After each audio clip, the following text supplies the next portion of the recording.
Good evening, everybody.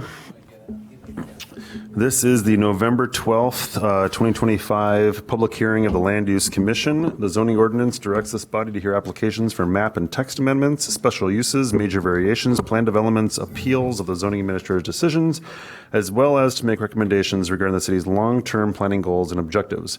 Depending on the type of matter, this commission will either be the determining body or make a recommendation which will be sent to City Council. Ms. Jones, please call the roll.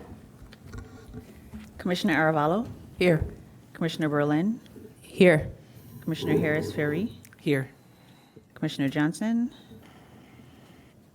Commissioner Rabati? Here. Commissioner Mangum? Commissioner Murinchev? Here. Chair Lindwall is out. And we have Chair Pucteau. Here.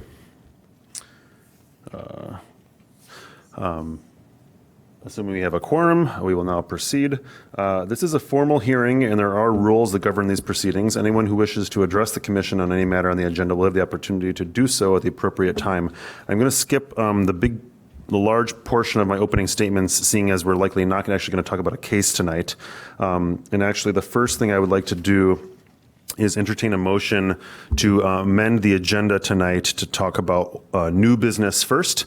The case at 2737 Highland Avenue, because I've been informed that there is a request for a continuance, which we can process first, and then we will move to old business on the agenda to talk about the rules and procedures changes.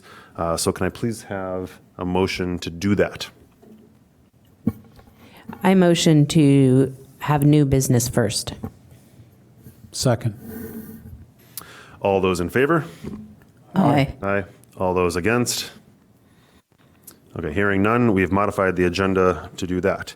Okay, so for new business, why don't we start, Jeremiah, with you reading the case into the record, and then we'll entertain the continuance request. Yep, no problem. Thank you, Chair. So Birchwood Law LLC, the applicant on behalf of the property owner requests major variations from the zoning ordinance in order to leave as constructed a concrete driveway and an open off-street parking spaces located in a front yard in the R1 residential district.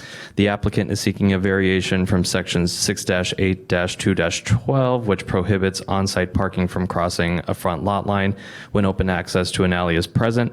A variation is also requested from 6-4-6-3, Table 4A, which requires open off-street parking spaces to be located within 30 feet of a rear property line or an alley in a residential district. The Land Use Commission is the determining body for this case in accordance with Section 6-3-8 of the Evanston zoning ordinance. Thank you. And like I said, I understand there's been a request for a continuance on this case from the applicant, which we are which we are bound to respect. Is there anything else we need to know about that, Jeremiah? No, that is it. The zoning ordinance does require us to grant continuances to property owners that are within the noticing boundary. Property owners also applying to the applicant in this case. Okay. Is there anybody present here tonight from the applicant? Yes. Great. Thank you. In that case, I will actually state the standard text about the oath, since you'll be just saying something briefly. So if you plan to provide testimony in any of the cases scheduled for tonight, please raise your right hand and say yes if you agree with this. If you agree with this statement, do you swear and affirm that the testimony you will provide in connection with this case will be the truth, the whole truth, and nothing but the truth? I do. Thank you. I guess now I'd invite you up to the lectern to introduce yourself and tell us why. Introduce yourself and explain the continuous request. Sure. Thank you, Chair. My name is Katerina Carrick. I'm the attorney for the applicant, and we have decided to request this continuance due to the fact that the applicant, who is also the owner, is out of the country. This application has a lot to do with his mobility issues, and even though his children are here and they're perfectly able to communicate and were amenable to coming here tonight, we don't think it's appropriate for them to make decisions regarding his mobility issues. He's wheelchair bound. Also, the comments that we received from staff are fairly extensive, and I don't think we have adequately addressed all of the comments. Our client will be here for the January 14th meeting, and I'm hoping that between now and then, if the continuance is requested, we will have more time to address the comments that we've received from staff, as well as to communicate with our client regarding this matter and perhaps even find a resolution that's amenable to everybody. Okay, thank you. Any questions from commissioners?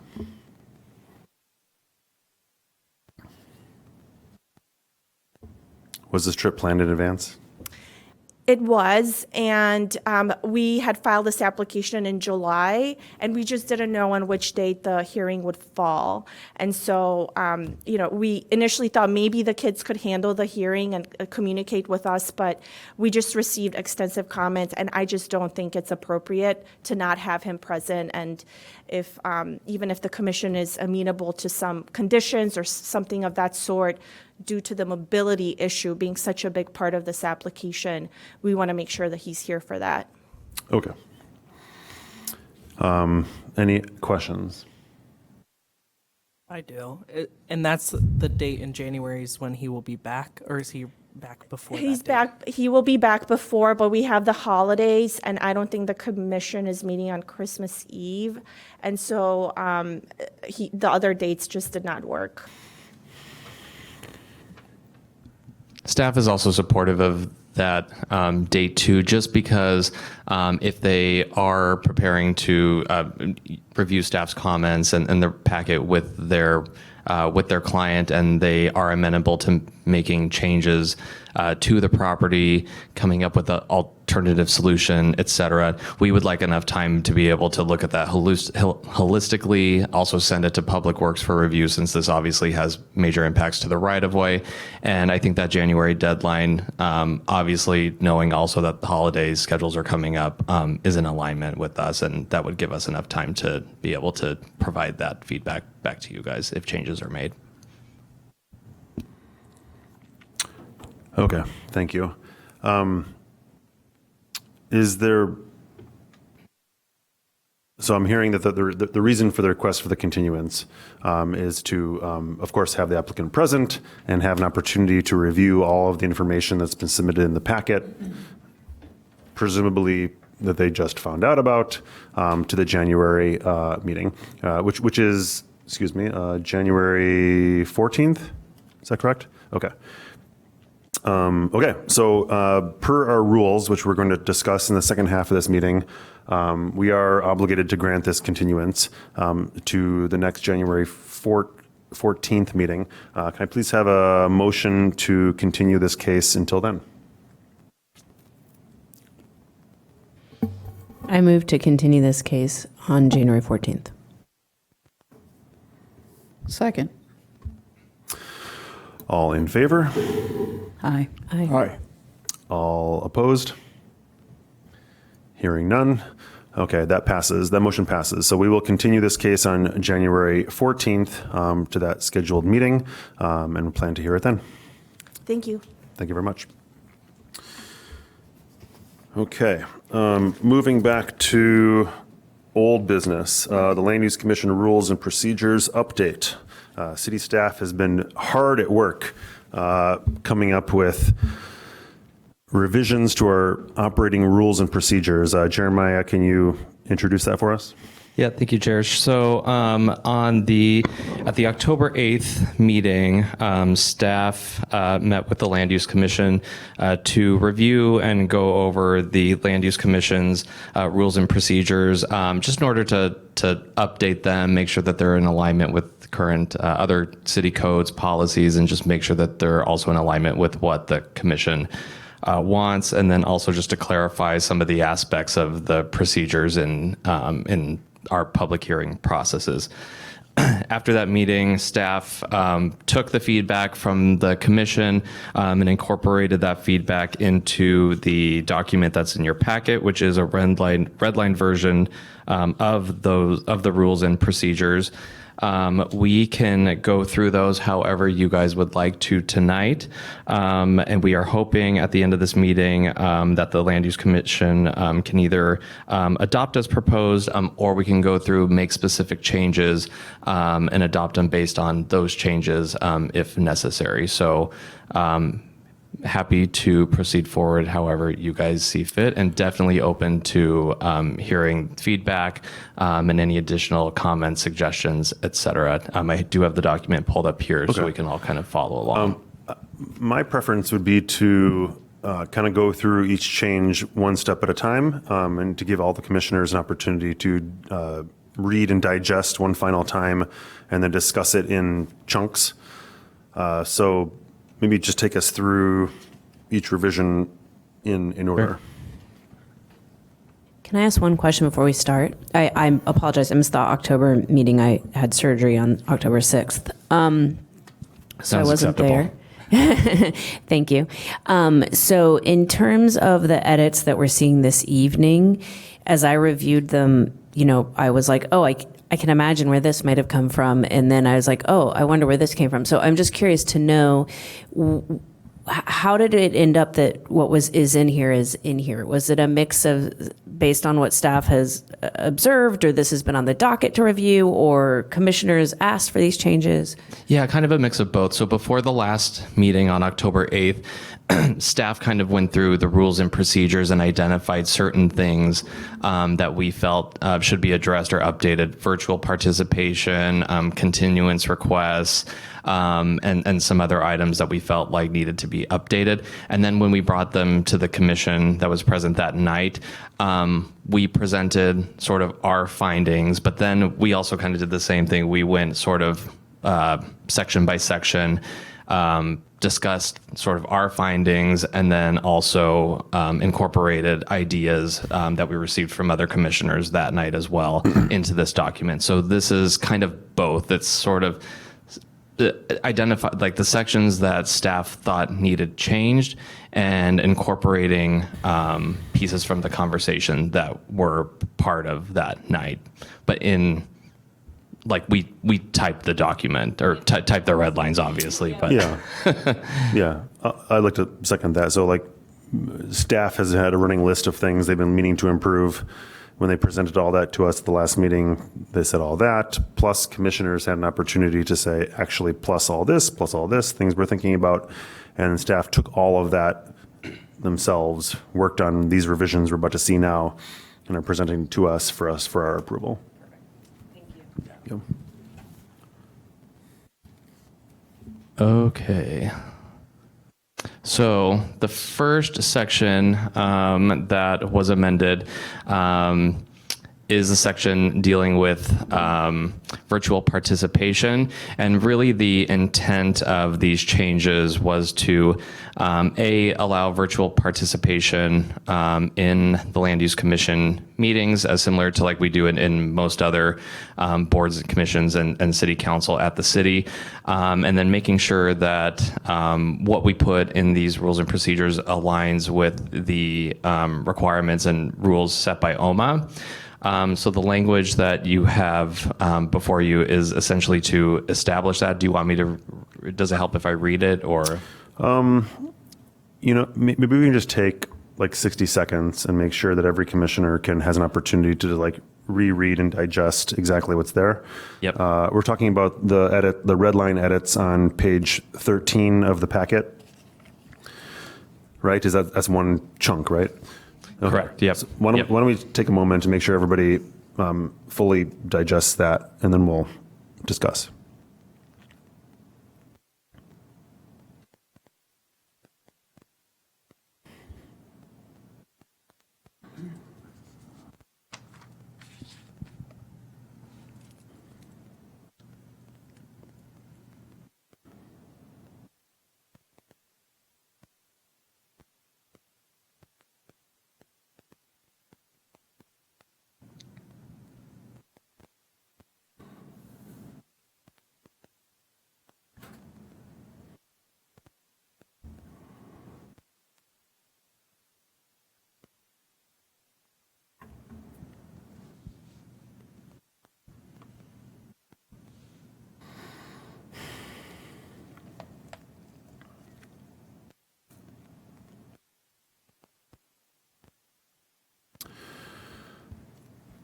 Okay, I have two questions. One is, as I read this, it sounds like when somebody wants to participate virtually, a vote has to be taken at that meeting every time to allow it. Is that correct?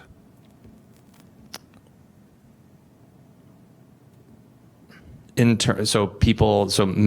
you asking like members of the public or members? No, the commission. On the commission. On the commission, yes. Okay. Yes. And then at the end, when it says communications made by the commissioner attending virtually are made concurrently available to the public. What does that mean, concurrently available? So it just, the way that I interpret it is it just means like when commissioners are attending virtually, the communication is open and made concurrently between the commissioners and essentially with the Like in public. real time? Mm-hmm. Okay, got it. Other questions? Yeah. Why is it that it's that's so narrowly construed in terms of the reasons that you are prevented from attending? Why are we not having a broader set of? I mean, what's the purpose of having these reasons set up like this? Those, I believe, come from OMA, if I'm not mistaken, right? So it's really just aligning our rules and the reasons allowed I see. So with the state law. Is there something in here that you feel is not captured? yeah, I think that I can imagine, think of the word emergency, and it seems like that's a pretty strong term for my wife's not feeling so well and I need to pay attention to her. I'd like to do this remotely if I could. That's not an emergency, but that would be a reason.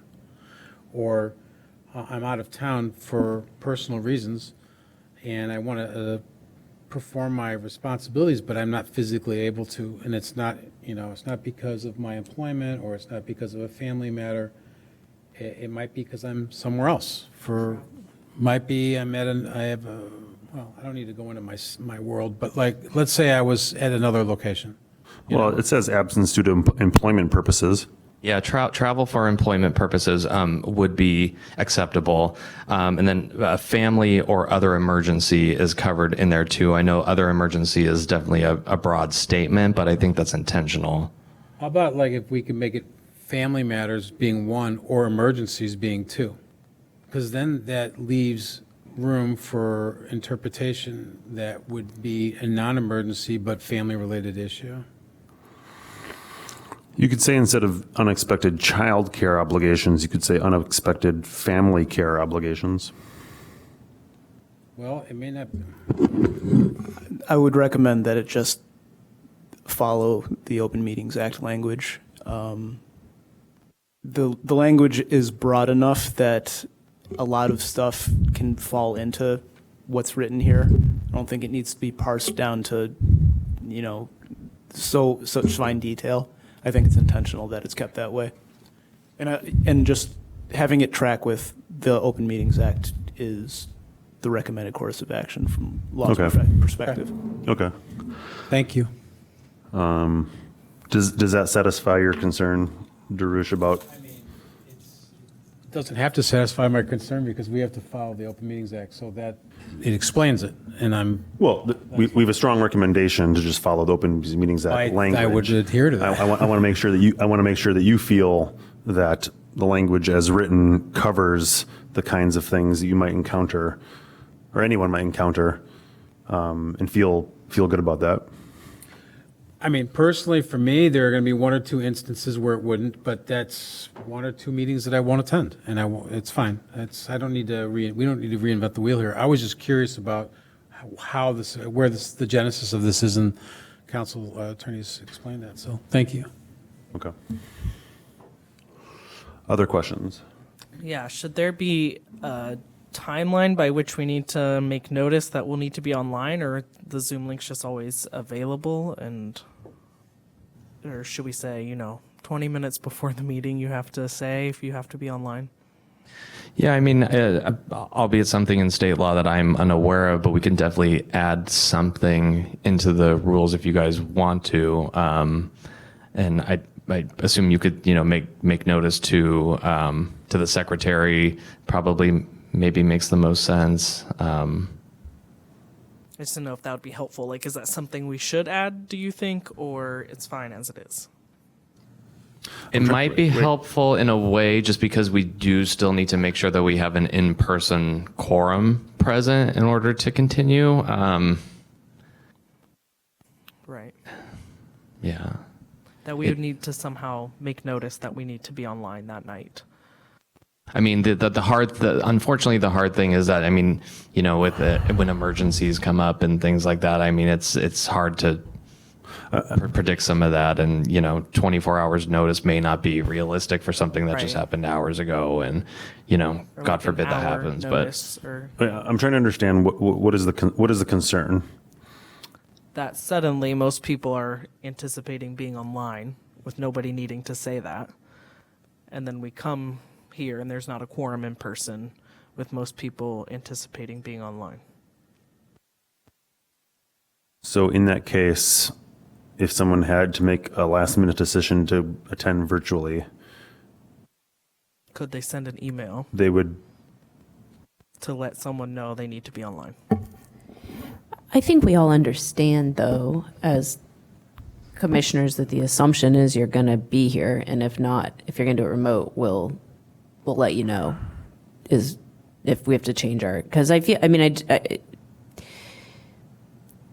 yeah. It could be maybe, I mean, it's not happening that much right now, right? I mean, I realize that, we're kind of transitioning back into the virtual option, so maybe we just come back to it and address it if we get worried about it potentially becoming a problem. But I totally see your point and the intent behind the question, and I would hope it doesn't become a problem, though. This is a little bit of an aside, but you all could also just convert it to online, right? Like if there's a snowstorm or something like that, something that's likely to affect a lot of people, you all could just say this is I going to be a think we virtual would have meeting. to cancel or postpone the meeting, because the rules do say that we have to have an in-person quorum We do, okay. in order to continue. And to Luke's point, that was kind of the point that that they were making. So.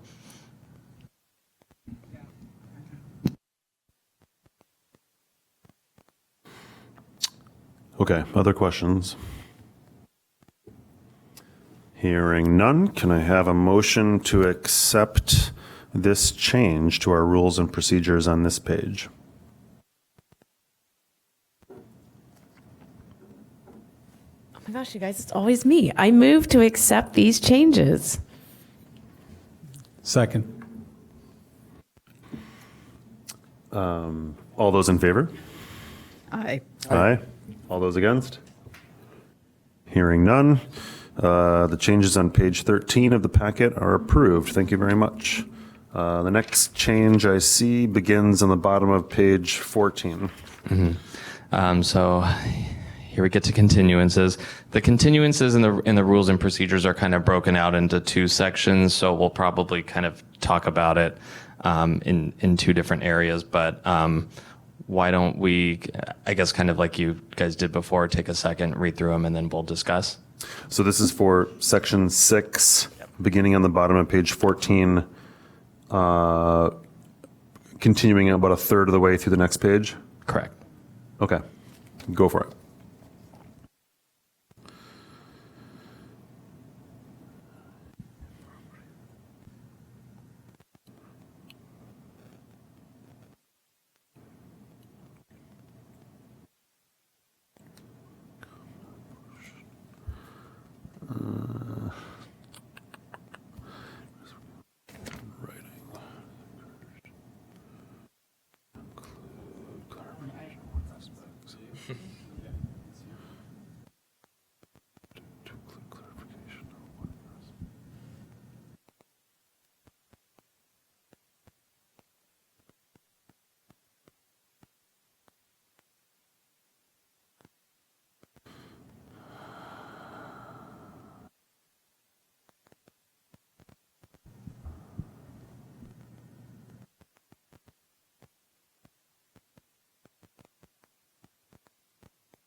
Okay.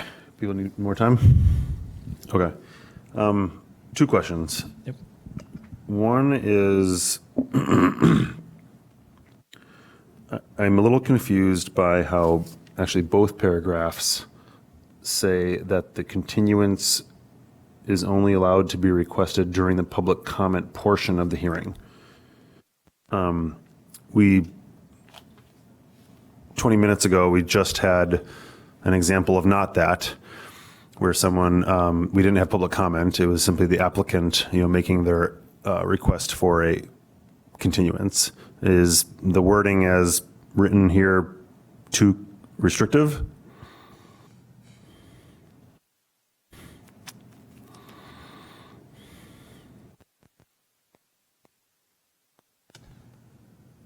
So they were sworn in, right? Yeah, I see where you're going.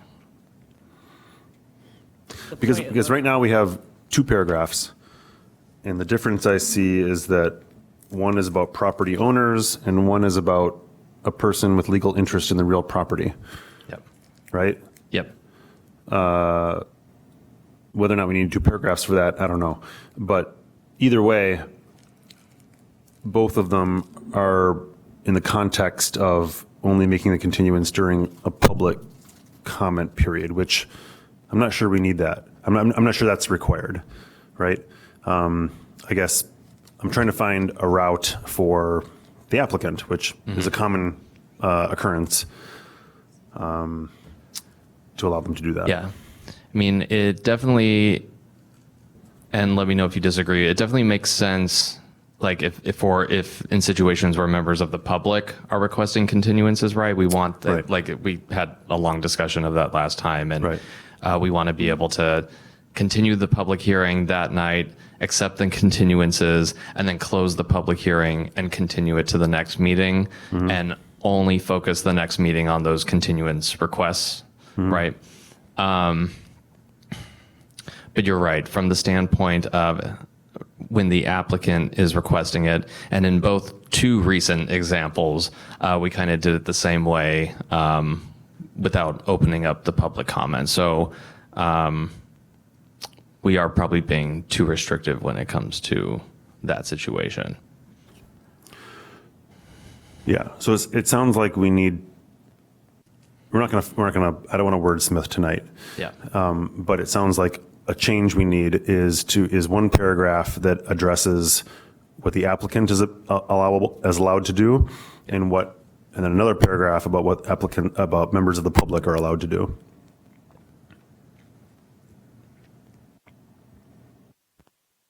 I think that makes sense, and we can absolutely do that. Thanks. Other questions? Yeah. Yeah, I have a couple of questions. One is, what's the legal difference, I guess this is a question for you, between a property owner and a person with a legal interest in real property? So do you want me? Or whoever, yeah. The intent of this was to, because we had the difference between who is a property owner and then other people with legal interests, such as renters, business owners, other entities that have an interest in that property. I suppose even like surface mineral rights owners have an interest in the property. But the zoning code specifically only allows or requires the continuance to be granted for property owners. This in the rules allows you guys to grant a continuance to other parties that have interest in property within that noticing radius, but subject to a motion that's carried by the commission, versus a property owner who is allowed by code to have their continuance granted. I don't know if you remember when we ran into that issue a few cases ago.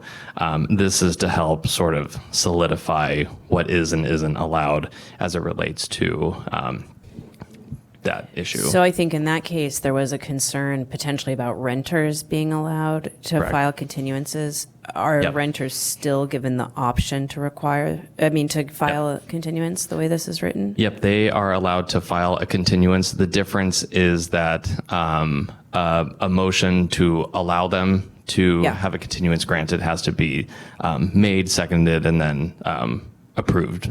The other by the thing commission. I wanted, okay, that's helpful. I appreciate it. The other point I wanted just to get a little clarity on is the language changed at the very top of the page 15, so that they're now encouraged to include clarification of what they're wanting as opposed to required as it was before, because it just said and include, right? Any request shall be made in writing and include clarification of what aspects. Now it says and is encouraged to include. So we're giving them a lot more bandwidth to file a continuance with a lot of ambiguity about what that continuance is going to be about.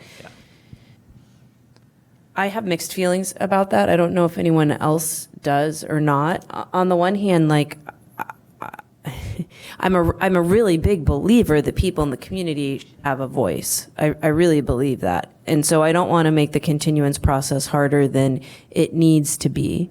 On the other hand, it feels a little bit like what we're saying is, if you just want to object harder, just hand us this piece of a paper and you can object harder, and then you can figure out what your argument is going to be to objecting a little bit later. And I'm concerned that we run the risk of just kind of like slowing down processes that can already take a very long time, and inviting a lot of potential confusion for the commission. So I just wanted to ask, like, is this part of standardizing language with other practices? Is this something we have the option not to change? The intention for doing this is kind of, it's I guess sort of two-pronged. It's including some language in here just because of the sheer fact that we are required to grant it for property owners. So that's why is encouraged was included in there. But then some of this other information is also to kind of help all of us during these proceedings. Some of it, name, address, phone number, et cetera, is so that when and this was all learning from past cases this year, it's to help us administratively process these continuances and make sure that in the background we're in communication with the people of the public who have requested the continuances. We're getting everything that we need from them, providing them, applicable due dates that we need things from them, and keeping that on track. But then also making sure that we can get enough information to have the public dialogue during that hearing where the continuance is being heard, but also be able to sort of hone in on the topics that are being are the reasons that the case is being continued. Again, it's not And it does the opposite. I'm all, that's fine to get the name, address, I get all that, but saying they don't really have to give a reason for the does anyone else? If I can add to that, for the rules and procedures, we also need to make sure that we are aligning with the code that is the regulatory practice. And right now, that language is more so, it does not require the requester to give it an exact reason. It's just very general for the purposes of rebutting testimony. So it's not you can't just say, I just don't like the project, so continue this to next month. But there's a still pretty general requirement that it's for the purposes of rebutting whatever testimony or evidence has been provided. So Well, far. that's why I was asking if it's to align with something, in which case it's irrelevant what I think of it. Yeah, and we talked about this last time, and we tried to acknowledge both things, that like we're trying to follow the code and we would love to have a reason, but we can't require it. I think the way it's written is actually pretty good. And is encouraged to include clarification of what aspects such and such, right? And in the moment at a meeting, we can ask directly if they can provide that. And personally, I would love for them to say that and have it on the record. And I think that's probably as close as we can get, like right up to the line. of what we're able to do. And we wanted to keep Sounds like it you guys have already worked through this, so I totally believe all of you. I was just thinking, like someone had filed a continuance and they'd said they were concerned about wind, and then at 6:05, and then 6:05 had someone to talk about wind. And so I thought that was effective, that we'd gotten a heads up about what was going on. But it sounds like you guys have worked through it. And then we just wanted to make sure that the language was consistent between both property owners and the other the persons that have other legal interests. So for them, it's also encouraged as well. Right. I actually had a Yeah, I did- question I about did see those that. being separate. Can those be together? Is there, because for the legal interest in real property, it has to pass by simple majority, where property owners, it just passes outright, or it's like shall be granted. Whereas not necessarily so for people with legal interest in real property, and it seems to set up a difference, right? If you can own property or if you cannot but still have legal interest in the area. Yeah, I mean the code just requires the one, as we've talked about, and I suppose it is kind of at you guys' discretion if you want to write that into your rules as a shall as well. Of course, it can be changed over time with other commissions. It's not codified in the city code, but if it's your rules, it's your rules. I don't see any issue with it. Can I just ask a question from legal? Would we be overstepping if we said that providing a rationale for a continuance is required? For people with a legal interest or property owners? Both. So for property owners, you can't really force them to, the code only requires them to put it in writing. Can't really put additional requirements on it. So the encouraging language is just kind of, it's encouraged, not you shall. For people with a legal interest, there's nothing in the code about that as far as I know, so you can make it mandatory that they include certain items that you would not be able to require for property owners. Okay. Just to be clear, that's not what I'm saying. I'm talking about how the continuance may be granted for legal interest in real property if a simple majority carries, whereas for property owners, we have to continue. We have to offer the continuance.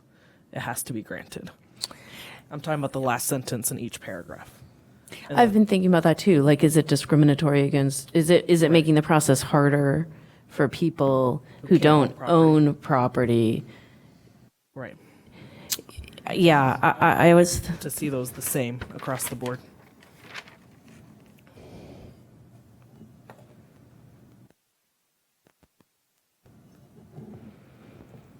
I would discourage the commission from making it an obligation to grant a continuance to persons holding a legal interest in the property. I think that what's going to end up happening is that, and I hate to say it, but sometimes people just request a continuance just because they don't like a project. And the more we open the door to obligating that continuance to anyone, the more that's going to happen, and the harder it is going to be to get projects through the Land Use Commission. So that's just my professional recommendation. I agree with that. We don't want to give too much power, for lack of a better word. So there's that question, and there's also the question of, if there is a request, are they obligated to provide a reason? And I agree with you said about the first part, and I would kind of like to lean heavily on the second part too, to the extent we can. wait, what do you mean that you agree with the first part and you'd like to lean on the second part? To limit the ability by right to request a continuance to just what the code says, which is just the property owner, right? but really for anyone who's requesting a continuance, I think I would love to include a requirement that they need to provide a rationale. But we can't because the city code. You can't to the property owners, but you can to the persons with a legal interest. We can encourage property owners to do that, and we're doing that in these rules. Okay. However, with a person with a legal interest, you can essentially kind of do what you want to both. Okay. You can just allow them as they come in, or you can require them to submit the information that's being requested in the rules, and then that has to be carried by a vote of the commission. Okay, thank you for clarifying. Thank you for, I want to keep going on the shall be granted. Sorry. So I would say in recent history, isn't 98% of the people that request a continuance are property owners, right? So I don't love the continuances. I do think it draws out the process, but I do think that we often skew heavily towards property owners more than anyone else. And so I was just trying to make it equitable, not trying to encourage more continuances. And I don't think, I don't see in the near future a big uptick because now we have to grant them to also people with real property, because I think it's still going to be majority property owners that are requesting the continuances, but just to make it, because it was already all together to begin with, to keep it that way.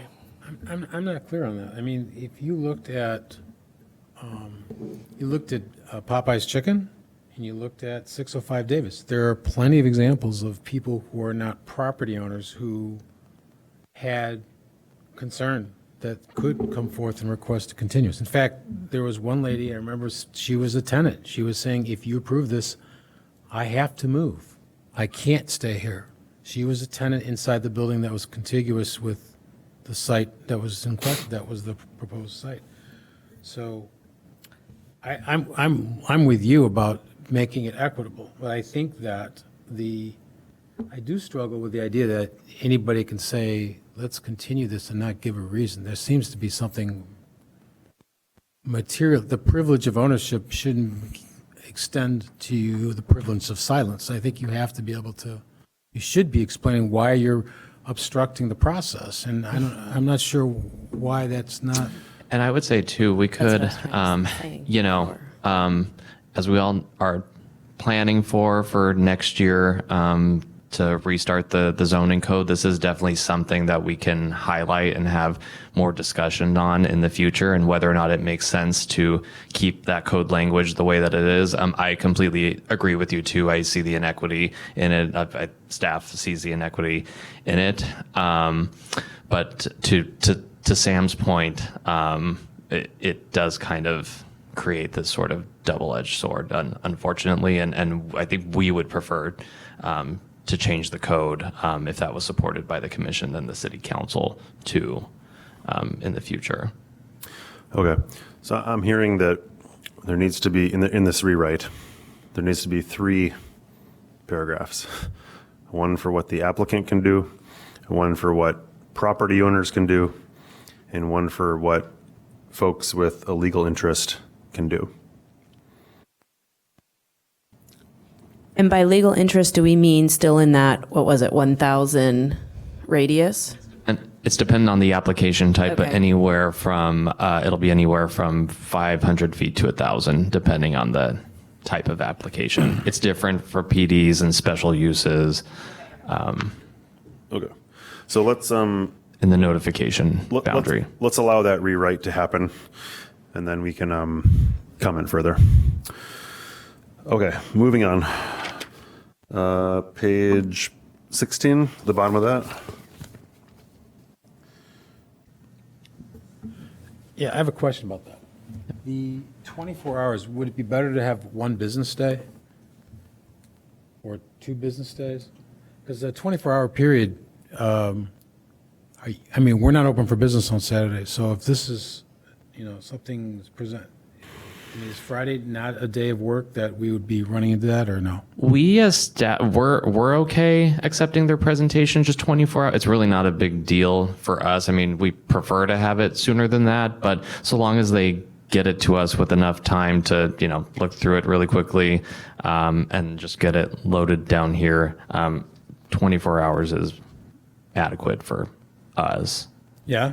Okay. All right. I do appreciate the comment, though. Okay, any other questions on that? Okay, can I have a motion to approve the change on page 16? I move to approve the change on page 16. Second. All in favor? Aye. Aye. All opposed? Hearing none, that passes. Thank you very much. Okay, on to page 17. Chair, Yes? we didn't approve the one previous to this. We didn't approve that because it's going to be rewritten. Okay. Okay. We're going to see it again. Okay, Jeremiah, can you explain the edits beginning on page 17? Yep, so the next edits beginning on page 17, although the bottom of section 5 kind of flows into that just in case you want to read the whole thing. But this really high level establishes some of the procedures that happened during a public comment. We had a conversation last time and a desire from the commission to expand a little bit more on what cross-examination kind of looks like. My understanding is that historically we have always allowed cross-examination in a way, although it's typically kind of been directed from members of the public through the chair, and then back to the applicant in that manner. My understanding is that state law does technically allow or require us to allow cross-examination. And it has been past litigation around this issue in Illinois, so we just wanted to make sure that it's a little bit more explicit in these rules and procedures, but then also add some language in there to make sure that issues around decorum are being addressed as well. And so we did look to a few other municipalities in the Chicagoland area. It's kind of across the board what we found, like a lot of rules and procedures don't really explicitly address it.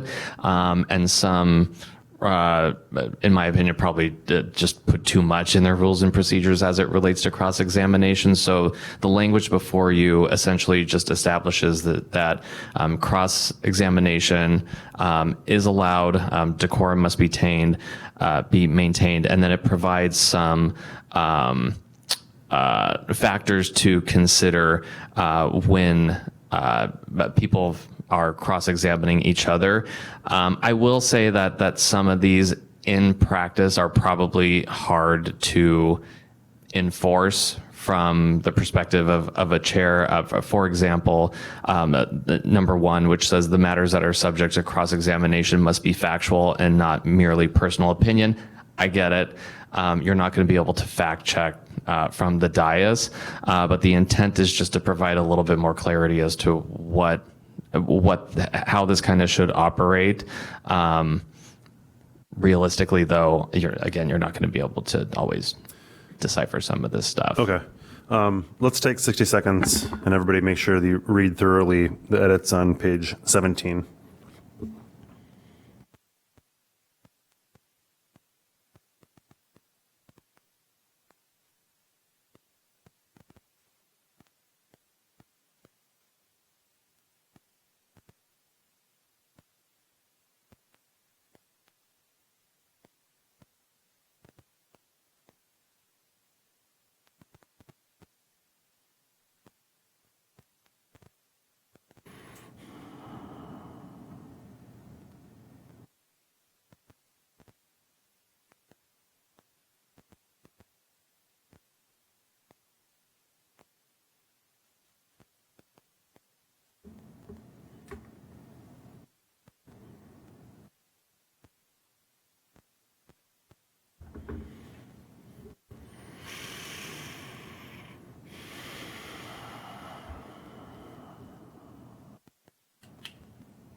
Okay, any more time? Okay. I like what this is trying to do, but I don't think it's quite addressing a concern I have, which is that the goal I'm trying to get with this revision, the goal I'm trying to achieve with this revision is to not allow cross-examination to just happen independently, kind of willy-nilly, right? I would much prefer that cross-examination is like highly moderated and regulated by the chair, so that applicants feel like they can ask questions of the applicant in the spirit of cross-examination, but not in an independent conversation happening over there. I feel like the chair, whoever's running the meeting, should be the one controlling the conversation and moderating those questions and answers, and not allowing the discussion to operate independently. That's my feeling. Yeah, I agree with that. And I also want to say that maybe one way of doing that would be is if, let's see, you have two parties and one of them poses a question or a concern. Maybe the chair needs to restate that and say, okay, so what you're stating is bing, bing, bing. What do you say, applicant or representative applicant?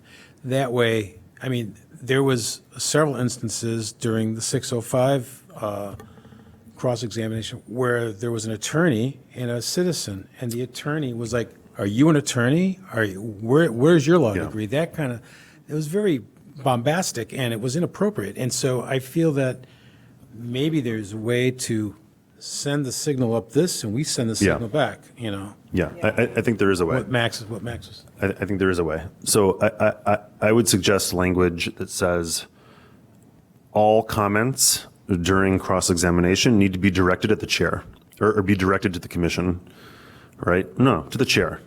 Yeah. And that way the chair can moderate the conversation. There should not be direct questions between the applicant and people trying to cross-examine the applicant.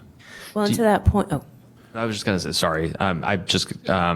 Do you envision as kind of a sort of a separate portion of the public hearing reserved specifically for that cross-examination, or sort of mixed in as people are coming to the podium for their 3 minutes or you know, their time allotted, and sort of, you know, posing that question to the chair and routing it that way? I've seen it done both ways. It kind of seems like here, and still newbie here, it seems like there's been a history of in a way kind of routing it like you guys are talking about it anyways. But I have seen it before where the rules and procedures kind of lay out, you know, here's the time now for cross-examination. The only thing is, I mean, it does tend to make the proceedings longer.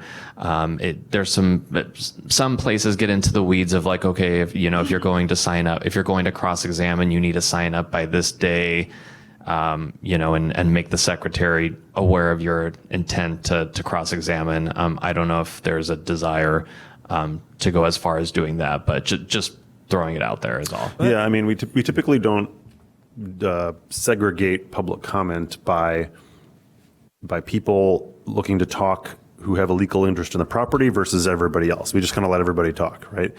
I don't know.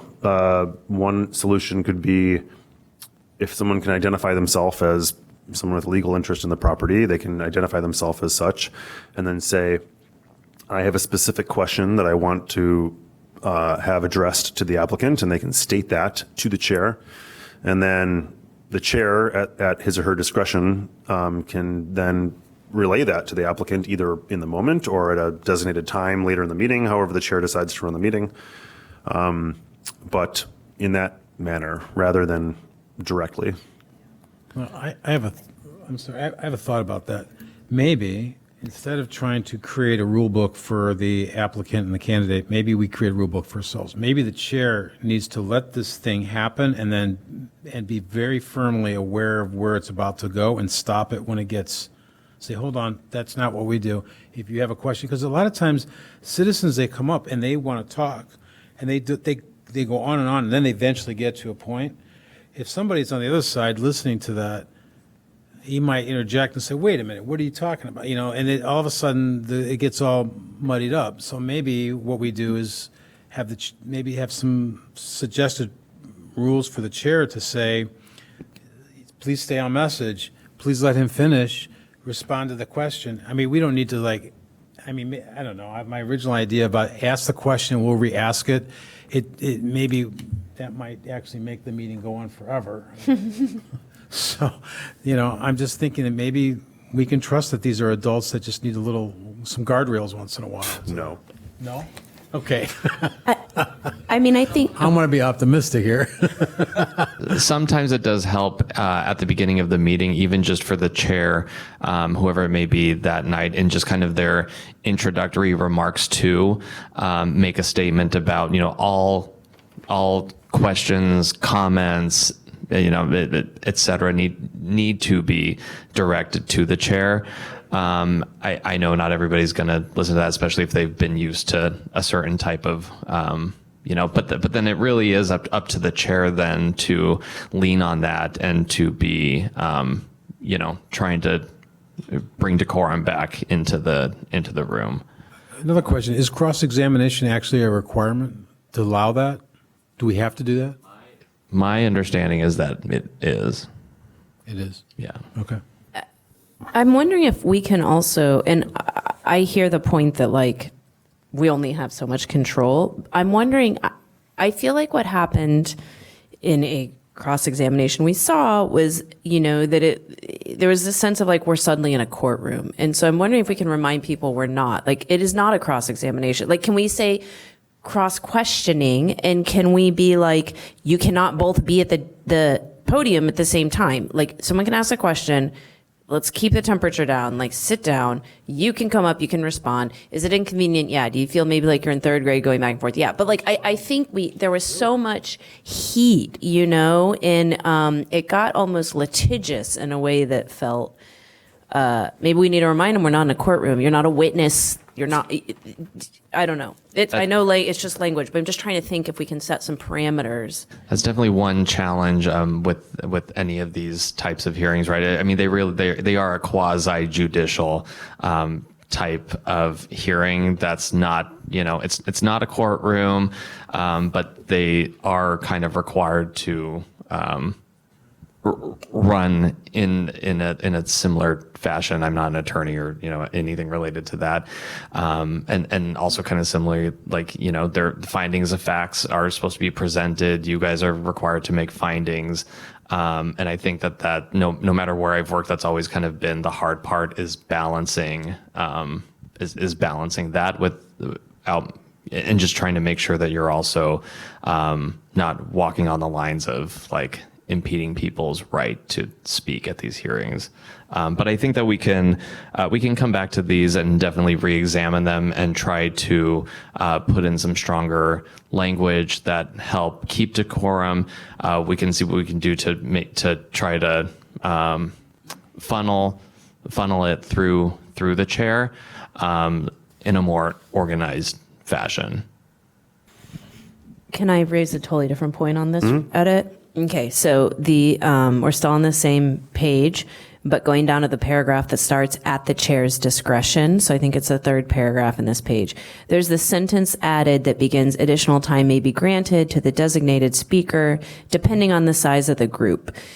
I'm wondering if we want to have a cap on additional time, because if we're saying that you can represent 2 people and each person would have, 3 minutes of their own, that means 6 minutes. But if you come to us saying you represent 30 people and each person is supposed to get 3 minutes, you suddenly have, obviously no one's going to talk for 90 minutes, but do you know what I mean? In the spirit of, I think what we're learning is that community members really care and have a lot of thoughts they want to share, and it's great, but I also think it can be a lot to get through.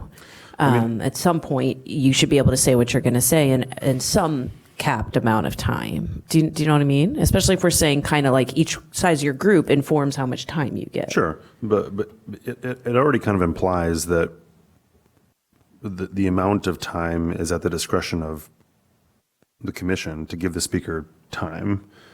Are you concerned that? No, that's a fair point.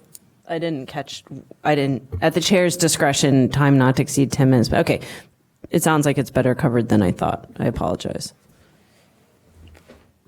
No apology The necessary. other thing is these groups, they have one message. They don't have 15 messages. So if you're giving someone 10 minutes, whether it's one person or 6 people, they're speaking their mind, and I think that's fine. Yeah. Okay, other questions on this section? Okay, so this section will be revised based on the comments we've discussed tonight, and we'll hear that again. Yep. Right? Next section so section 6, submittal of evidence and petitions. This is kind of just buttoning up some of the language to align with the code, and then also deals with when said petitions need to be submitted. But I will let you guys read. Okay, yeah, just take 30 seconds and read the end of section 6, page 18.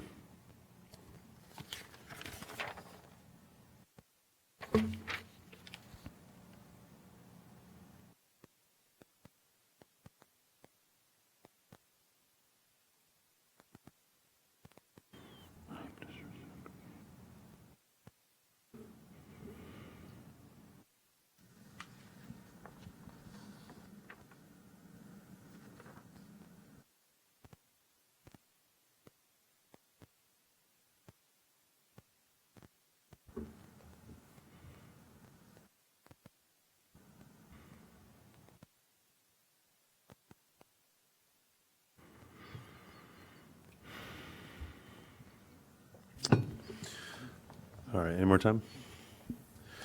I mean, it all seems reasonable to me. I just want to confirm with staff, it sounds like 24 hours is a reasonable standard for staff to be responsive to requests like this. I guess I just want to pose the question to the commission. Is 24 hours reasonable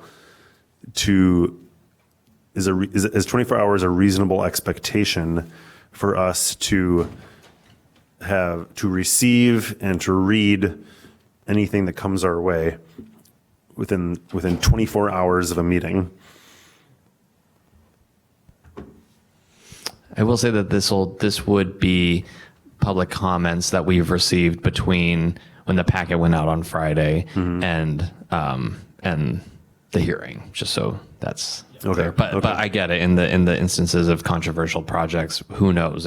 Things can change within an instant. And Personally, if it's public comment, I'm comfortable with only having 24 hours. Because like sometimes what happens if stuff comes in really late, what I end up doing is looking at like, okay, opposed or support, like let me just get a ballpark of what sort of comments we're getting, and then I'll kind of read them and quickly, you know what I mean? Like the pieces. So I feel like as long as we have that column that at least gives us a chance for how are things stacking up, where's the community feedback landing here, then I feel like, I can work with that. Okay. I Any other feel like- any other opinions? Right now, it's being more generous than by removing will not be distributed at the meeting, right? Because how are we, we have showed up to comments here, right? So I think this is actually more generous to us. Good point. Any other comments? I like giving the public a lot of time. Okay. In that case, can I please have a motion to approve the changes as displayed on section 6? All right, I motion to approve the changes on section 6 as described in the bottom Can of the someone, paragraph. can someone second? Second. Okay, motion and seconded. All in favor? Aye. Aye. All opposed? Hearing none, that passes. Thank you. Moving on to section 7. I'm just going to say continuances. This is another section related to continuances, but more related to sort of the procedures of the night that the continuance is being held, and the procedures around that. Okay, so let's take 60 seconds to read through section 7.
Okay, and I want to point out that on page 19, that third paragraph down, the struck sentence beginning with any case for, that actually was an error, and we're not intending to strike that sentence. Correct. Thank you for pointing that out.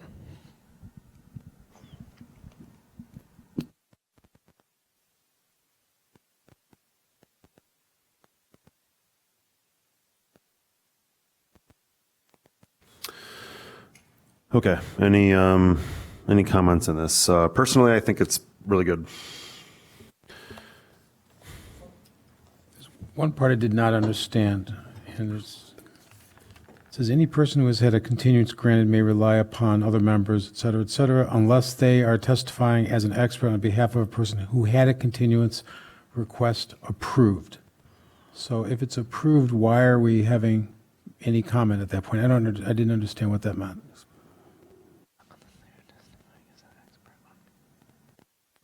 This is essentially just stating that no new public testimony is going to be allowed that night, aside from the people who made the original continuance request and any expert witnesses that they may bring with them. I see. That just kind of merges more, well, it brings two different scenarios into one, though. Like, if someone is bringing in there's a continuance that was granted, then they would be able to bring legal counsel and engineers and architects. Maybe the sentence should say that continuances approved, where we would have there's no further conversation at that point. I mean, no one would bring legal experts in to speak when it's already been approved, right? Well, Speak about what?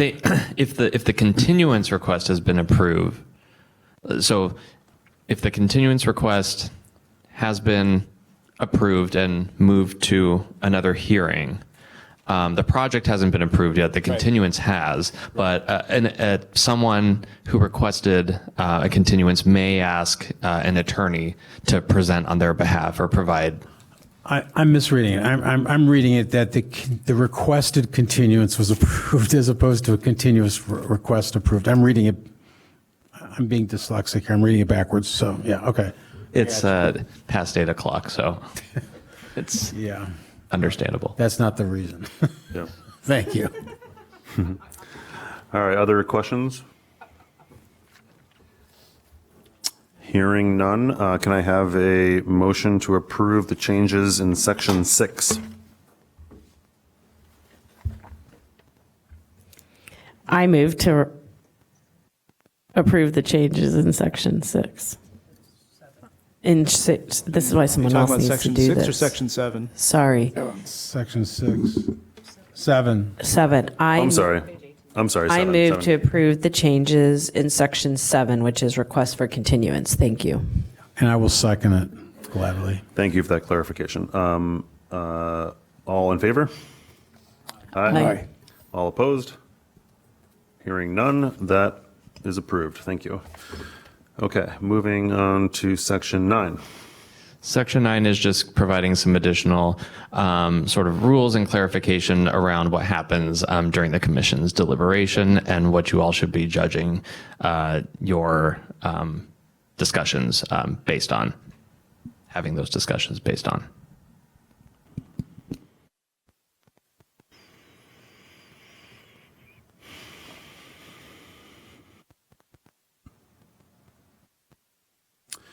So stick to our lane. Okay. Any comments on that?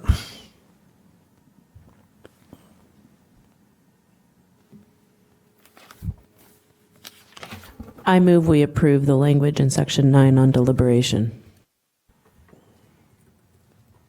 Second. All in favor? Aye. All opposed? Hearing none, that passes. Thank you. Moving on to section 10. So just one sentence added at the end of your rules for standards of approval. It's related to your ability to add conditions onto an approval of a project.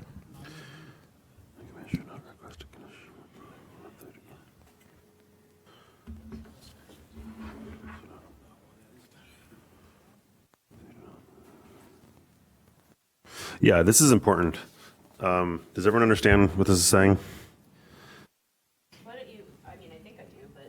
So there have been situations in the past where commissioners are planning to vote no on a case because they do not believe that standards are met, as is their prerogative, but they still are introducing conditions for approval despite their intent to vote no. And so we've had some conversations with city staff and with legal, and we've determined that that is not an appropriate action. So that's what this is saying. It's saying you're only allowed to suggest a condition if you actually think that should that condition be met, it would enable you to vote yes on the case, which is what I think most of us understood leading into this season. But it's been not followed lately. Correct. The conditions added really should be sort of, in a way, your means to get the project to a point where you feel like it then meets the standards for approval. So conditions should not be being added to it if you don't feel that the project is going to meet those standards anyways. Yeah. So logically, I see that. I completely agree. It seems, though, that if you reflect upon that, how the city council operates, it's completely different. Like, I've talked to city council about why are we, motioning or requesting to amend something and then voting against it. And I'm told, well, it's to make it better in case it passes. And it feels underhanded in some ways, but on the other hand, if you think it's going to pass and you don't support it, why wouldn't you try to make it at least better? So I want to ask that question just for the record. You can certainly do that, and you can say in the minutes in the discussion, I'm voting against this, but if this passes, I think a condition of approval that the city council should consider is A, B, and C. That way it's in the minutes. That way when they review the minutes, assuming they do, they know your perspective and they can consider that. You could also reach out to your council member after the meeting and recommend that condition that way. So there are other ways to do that. It doesn't have to be a formal condition within the recommendation of the Land Use Commission. That is a great idea. Thank you. I appreciate it, because I don't want to do anything that's ever underhanded, but like, I understand the point of trying to improve, make what you may perceive a bad thing less bad. But this is the answer. Thank you. Because we're up, 'cause city council is more unbound than we are. We are bound by the standards. So we have to be operating under the context of what it takes for us to feel, for our conscience to feel like the standards are met. Right. Yeah. Sometimes I've listened to city council, kind of maybe tangential, but I've watched city council meetings and I've been like, wow, we totally don't do it this way. But they're allowed to kind of follow their opinion, right? As opposed to like, these are the boxes that you have to believe are like objectively ticked off or not. Obviously, it's all our opinion. That's why there's a vote, because we interpret things differently. But they don't have a checklist, right? Of like, it meets this, it meets this. They're more like, yes, this is the view for the city that I have, as opposed to, yes, this building works here or it doesn't work here. Yeah, generally correct. Yeah, and that's why that's why this commission is important, is because you are bound to the technical components of the application and to the technical standards as they relate to the application. Yeah. Basically just got the language on stay in our lane too, right? Because we actually have a pretty narrowly defined lane because we're the land use commission, whereas city council has like all the lanes because they're city council, right? Yep, correct. Yeah, we only get one lane. Correct. Yeah. Correct. Okay. So with that in mind, do we, the standards that we're dealing with, are these standards, do we ever get to discuss about the standards and maybe changing them or improving them? Absolutely. They're codified in the zoning ordinance. And so when we, again, not to defer it to the zoning code update, we will go through the entire thing. I mean, the zoning code isn't just your setbacks, your front yards, your back, all the kind of development related rules and regulations, but it's processes. So we will have conversations at some point about the processes, and that will include the standards of approval for all the projects, whether it's PDs or major variations, et cetera. Because it's very possible that those need to be modified, and you guys will be able to have those conversations and make recommended changes. Thank you. Yeah. Is that happening this year, 2026, or what? When you say that, We don't have anything formal yet. We're kind of waiting for, we are waiting to see what happens with Envision Evanston. yeah. And then if it does pass, then we will be starting the process for the zoning code sometime next year. Just don't know when, unofficially. Can I say as an aside, but I would actually like to say this into the public record on the subject of the zoning code, just over there real fast. I for one would really appreciate it if we could all get some training as a commission on what we're talking about before we discuss that, because I think some of us have some knowledge of it, some of us don't have a lot, and there's a good chance even those of us who think we know something, we don't all know the same things. And I think it would be really helpful if we were all in a room, and I've said this to Chairman Lindwall as well, if we were all in a room together, got the same basic training, because this is important and we need to be really informed. That's absolutely something that we can do, and something that's been on my mind too as we move into the new year too. So we can absolutely get together for a training, and then whenever we get ready to have discussions about the zoning code, we'll want to meet with you guys again too, just to have sort of an open conversation about general topics, ideas, and things like that. So we can absolutely do that. Such as Both. maybe the process by which we break this thing apart and put it back together. Exactly. Okay. And it's a technical field. I mean, it's like Absolutely. a technical thing. Like, you wouldn't ask us to do surgery if we didn't like study surgery, you know? One other thing, we had a course that we had a little classroom that we took here, back several months ago, and the two attorneys came in around. Yeah, and piece of information that came out during that event, during that procedure that was, in Max, I'm sure you remember, that was directly contradictory of our understanding that the test for, what's the correct terminology that we've been using? Meeting the standards? The standards, that the attorney said that we don't have to meet all standards to approve. And the position was, well, that's always our understanding, that it was if the project didn't meet all the standards, it would not approve then. So I think that if, in the context of this whole thing that we're about to walk into next year, that needs to be figured out. If that's going to be something that is going to be an all or nothing, or majority, or what? In my professional experience, it's been an all or nothing as well. I suppose you could write a code to where it only has to meet certain. I guess I would maybe defer to the attorneys on that. But I've never seen a code that says that you only have to meet, 4 of a majority of the standards maybe, or whatever. I don't know. I mean, this guy said, like, he started, and he was naming communities around Illinois. I don't know, but that's not, yeah. I've also worked in several other communities that I've never heard that opinion expressed before. And Megan, correct me if I'm wrong, but I thought maybe I heard you followed up with our legal counsel and they opined on that, or I might be misremembering.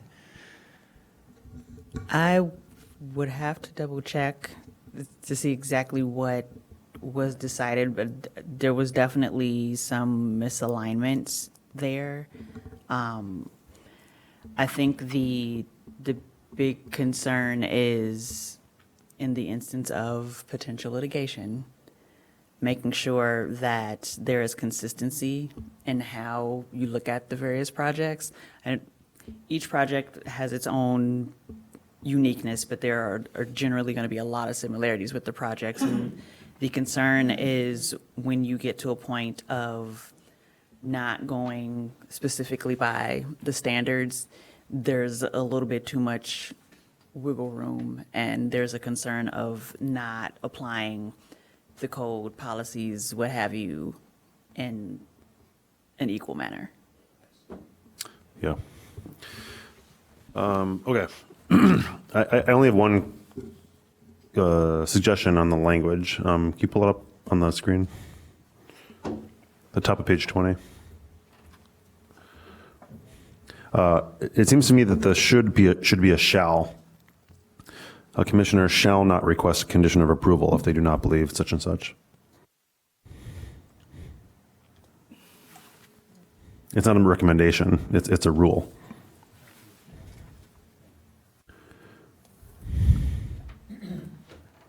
I can see scenarios where it's very, very difficult to enforce. I can't, off the top of my head, really think of something, but I can see a scenario where a commissioner wants to make a request for a condition of approval or something like that, and I think there's just too much wiggle room, because what if somebody else requests another condition of approval that they're against, that ultimately makes them vote against the project, even though they requested this condition of approval fully intending to? Does that make sense? I'm also kind of trying to think of the negative consequences here. I mean,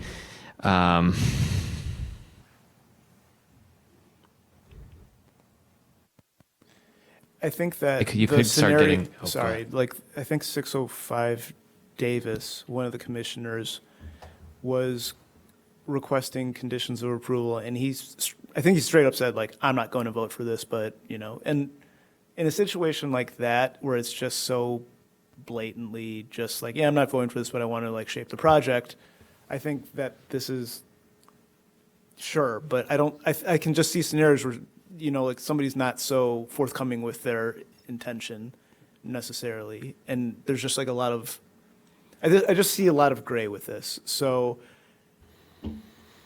I wish I could come up with a better example off the top of my head where this would be problematic. I don't necessarily have, from a legal standpoint, an issue with the shall. I just can kind of see it getting tricky in some scenarios. And I think that this is from a legal perspective, the Land Use Commission kind of sort of binding themselves with language, like with mandatory language. I can just see it just being a hindrance down the road, whereas the suggested language, I think, gives a little more room to operate, which is, at least from a legal perspective, what we prefer, just so there's more wiggle room and not going to be, like, oh, you violated your own rules because you didn't do this. Well, where there's just like some wiggle room with the should. Okay. So I guess there's nothing legally wrong with shall, but having the should language, I think, is just preferable in the sense that it gives you guys some wiggle room, but it kind of states it's at least in your head when you're making the deciding whether you want to make a condition of approval or not. And then if I could just add to the one thing that I was just kind of thinking is if you're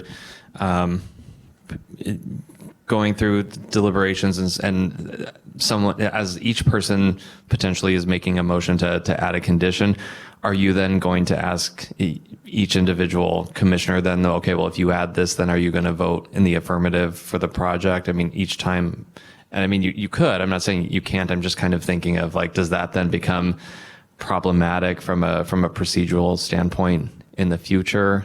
Yeah. And if we do apply it, then just making sure that it's being done I hear what you're consistently. saying. I appreciate that.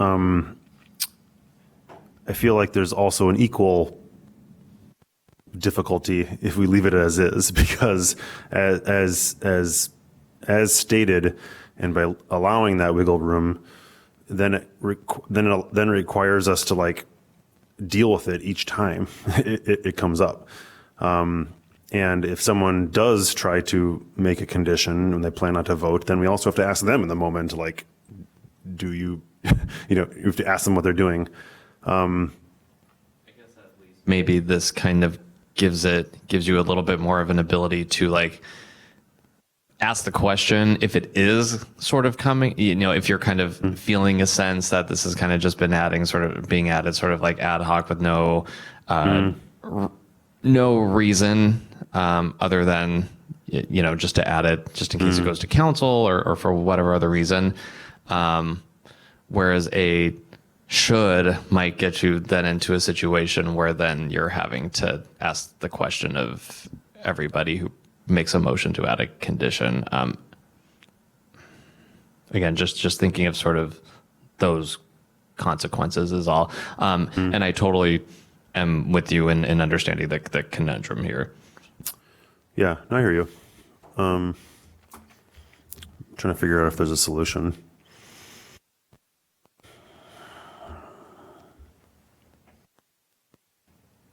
What about like not a requirement or a rule, but just a statement that says the purpose of conditions is this, right? So that it's very clear if someone's going outside of that, they're breaking the intent. How does that sound?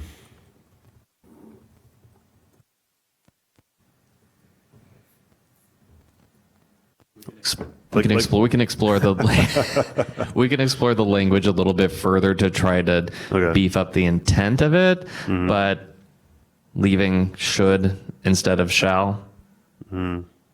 Why not make it a positive that a commissioner should request a condition of approval if they believe the standard of approval can be met, or if it is improving, the project without deviating from the standards of approvability. No, we can't say improve the project because that's totally subjective. Well, Like, I was just giving a broader context, so there might be a better way to say that. I'm not good at word crafting some of this, but But you could say like a commissioner You could reframe it in the should positive. only request a condition of approval if doing so will make it like met with. reframe it in the positive, right? Like right now it's listed, it's framed in the negative, right? So as if like we're just worried about people doing the wrong thing. But if you reframe it in the positive, like commissioners should request conditions when should request conditions that they feel would allow them to vote positively on the standards. That, right, yeah, whatever, yeah, yeah. That at least is still a should, but it's more of like a positive kind of like intent statement, which might satisfy everybody.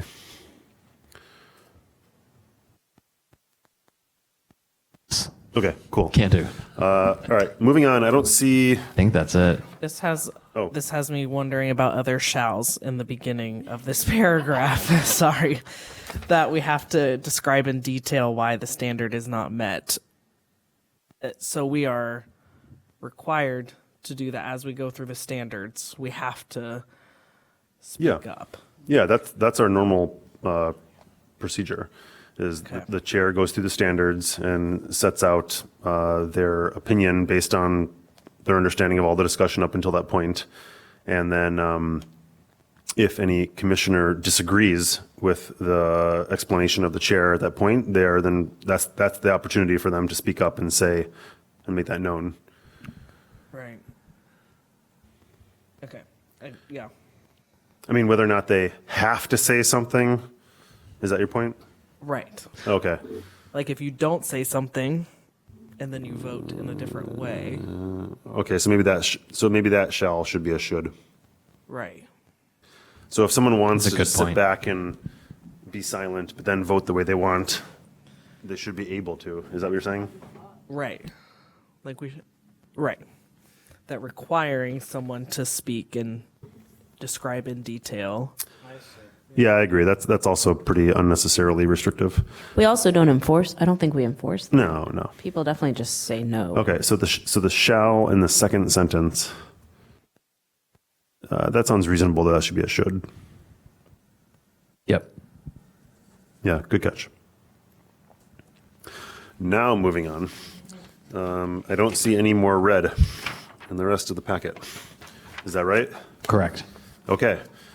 Thank you very much. That concludes that part of old business. We are now to public comment. I don't see anybody here from the public, so I'm going to move on to communications. Let me just check Zoom really quick. Oh, thank you. Esther? Does anybody attending on Zoom, would anybody attending on Zoom like to speak to the commission? If so, please raise your hand.